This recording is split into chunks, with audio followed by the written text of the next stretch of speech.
Everyone, welcome back to the Samajik Guru channel. आज हम करने जा रहे हैं क्लास 6 के सोशल स्टडीज की कॉम्पिटेंसी एनहेंसमेंट प्लान की वीकली प्रैक्टिस शीट नंबर 2। तो वीडियो को बिल्कुल भी स्किप मत करना, वीडियो बहुत ही ज्यादा हेल्पफुल होने वाली है आपके कॉम्पिटेंसी टेस्ट के हिसाब से। और अगर चैनल पे नए आए हैं तो चैनल को फटाफट से सब्सक्राइब कर दो, क्योंकि यहाँ पर इस तरीके का हेल्पफुल कंटेंट अपलोड होता रहता है। तो चलिए बिना देरी किए वीडियो स्टार्ट करते हैं।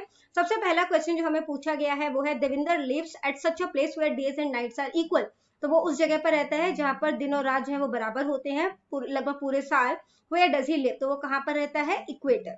ठीक है, अगला क्वेश्चन है, and nights are of equal duration throughout the world. तो दिन और रात जो है इक्वल ड्यूरेशन के जो है वो मतलब कि वर्ल्ड में जो है वो इक्वल ड्यूरेशन के होते हैं। कब होते हैं? तो आंसर है 21 मार्च एंड 23 सितंबर। ठीक है, अगला क्वेश्चन है, when will be the next leap year after 2024। तो 4 साल के बाद आता है, तो 2024 के बाद 2028 में आएगा। ठीक है, अगला क्वेश्चन है, due to which motion of the earth the winds turn toward their right और लेफ्ट हैंड। तो हवा जो है वो बेसिकली अपना डायरेक्शन जो है वो चेंज करता है, किस वजह से? अर्थ के रोटेशन की वजह से। ठीक है, नेक्स्ट क्वेश्चन है, in which direction does the earth revolve around the sun. कौन से डायरेक्शन में जो है वो अर्थ जो है वो सन का चक्कर काटता है? आंसर है वेस्ट टू ईस्ट। इसमें देख लेते हैं आंसर। तो सबसे पहला जो है वो भूमध्य रेखा है। ठीक है, इसके बाद 21 मार्च और 23 सितंबर।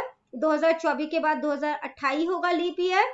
ठीक है, इसके बाद जो चौथा क्वेश्चन है, आंसर है दैनिक गति। ठीक है, प्रश्न 5, उसका आंसर है उत्तर तो दक्षिण। ठीक है, उत्तर तो पूरब। ठीक है, इसके बाद जो क्वेश्चन नंबर 6 है, in the morning the sun is seen rising in the east. तो हमें ईस्ट में सूरज उगता हुआ दिखता है ना। And in the evening it seems setting in the west. और मतलब कि जो इवनिंग के टाइम में हमें ये वेस्ट में डूबता हुआ नजर आता है। It seems as if the sun is revolving around the earth. ऐसा लगता है कि जो सन है वो अर्थ का चक्कर काट रहा है। तो क्या इसमें से सही है? ठीक है, तो सही क्या है कि पृथ्वी जो है वो चक्कर काटती है ना। तो it is true that the earth revolves around the sun. B option correct है।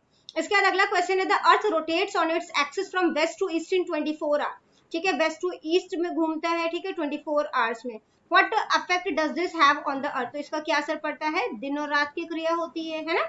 इसके बाद अगला जो क्वेश्चन है वो है, the sun's rays are slanting in the morning and evening time. तो सूरज की रोशनी जो है या सन की जो रेज है बेसिकली वो मतलब कि तिरछी पड़ती है मॉर्निंग और इवनिंग टाइम में। They fall on large areas of the अर्थ। वो अर्थ के काफी बड़े एरिया में पड़ते हैं। What effect do these slanting rays have on the temperature of morning and evening? तो इसका क्या असर पड़ता है कि the heat decreases in the morning and evening. सुबह और शाम के टाइम में जो गर्मी होती है वो कम होती है। ठीक है, क्वेश्चन 6 का जो है वो ये वाला ऑप्शन करेक्ट है कि धरती सूरज दे दिवाले चक्कर काट दी है। ठीक है, इसके बाद क्वेश्चन 7 में जो है वो ये वाला आंसर जो है वो करेक्ट है कि धरती ते दिन अते रात दी क्रिया होंदी है। क्वेश्चन नंबर 8 जो है उसमें जो है वो लास्ट ऑप्शन जो है वो करेक्ट है कि सवेर अते शाम वेले गर्मी घट पैंदी है। ठीक है, इसके बाद क्वेश्चन नंबर 9 बच्चों, इसमें बोला गया है, days and nights are equal at the equator. दिन और रात जो है वो इक्वेटर पे बराबर होते हैं। Now if we move toward north और साउथ फ्रॉम द इक्वेटर। तो अगर हम नॉर्थ और साउथ में इक्वेटर की तरफ मूव करते हैं, what effect does it have on day and night. तो इसका क्या असर पड़ेगा? रात जो है वो छोटे या बड़े हो जाएंगे नॉर्थ और साउथ की तरफ। ठीक है, इसके बाद अगला क्वेश्चन है, the year which is divided by 4 is called leap year. तो जो 4 से डिवाइड हो जाएगा है ना बेसिकली वो लीप ईयर है। Means every 4th year is a leap year. इसका मतलब है हर 4 साल के बाद लीप ईयर आता है। What is special about the leap year. Leap year के बारे में स्पेशल क्या है? फरवरी में 29 डेज होते हैं, बिल्कुल ठीक है। Monsoon waves get more rain. तो रेन तो नहीं होती है ना। It has a total of 366 days. ये भी ठीक है। तो ए एंड सी बोथ जो है वो करेक्ट है। अगला क्वेश्चन है, the path of the earth revolving around the sun is called planetary orbit. तो जो पाथ होता है, जो रास्ता है जहाँ पे अर्थ जो है वो रिवॉल्व करती है सन के आसपास, तो उसको प्लैनेटरी ऑर्बिट कहते हैं। इसका शेप क्या है? एलिप्टिकल, अंडाकार है। ठीक है, अगला क्वेश्चन है, which of the following statement is not true about the earth. इसमें से कौन सा स्टेटमेंट ट्रू नहीं है? ठीक है, तो the earth rotates on its axis from east to west. ये गलत है। ठीक है, क्योंकि वो वेस्ट टू ईस्ट मूव करती है। तो पंजाबी मीडियम वाले स्टूडेंट्स के लिए देख लेते हैं 9th का।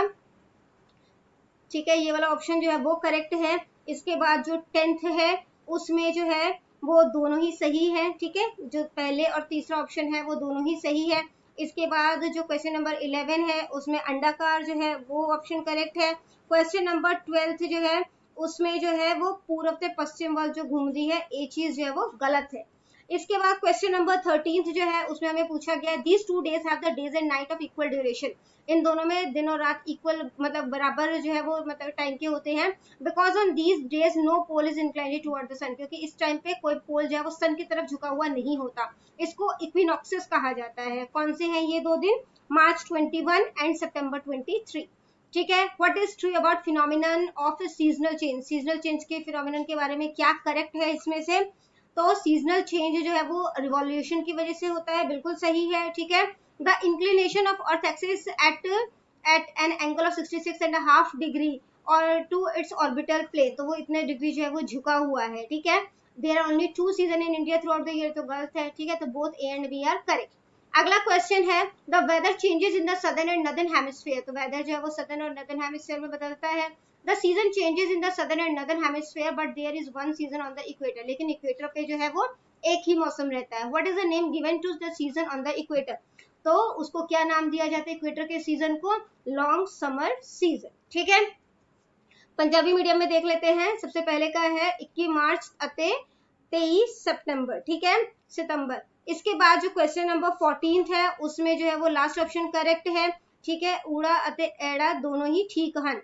क्वेश्चन नंबर 15 जो है उसमें जो है जो ये एड़ा ऑप्शन है वो करेक्ट है, लंबी गर्मियां रुत। ठीक है, लंबी गर्मी रुत। तो बच्चों ये वीडियो हो जाती है हमारी यहीं पे खत्म। इनकेस आपको कोई भी डाउट है तो आप कमेंट सेक्शन में क्वेश्चन कीजिए, आपको रिप्लाई करने की पूरी कोशिश करूंगी। Thank you very much and all the best for your test. Bye bye.